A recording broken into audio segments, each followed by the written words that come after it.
अगर तुमको उन गवाहों की निस्बत कुछ शक हो तो उनको असर की नमाज के बाद खड़ा करो और दोनों अल्लाह की कस्में खाएं कि हम शहादत का कुछ इवज नहीं लेंगे, गो हमारा रिश्तेदार ही हो, और न हम अल्लाह की शहादत को छुपाएंगे।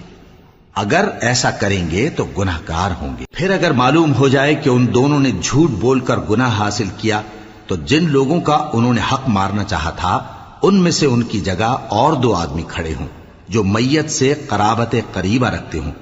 फिर वो अल्लाह की कस्में खाएं कि हमारी शहादत उनकी शहादत से ज्यादा सच्ची है और हमने कोई ज्यादती नहीं की।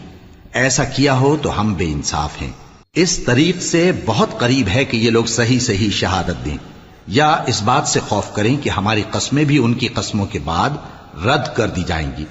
और अल्लाह से डरो और उसके अहकाम को तवज्जो से सुनो, और अल्लाह नाफरमान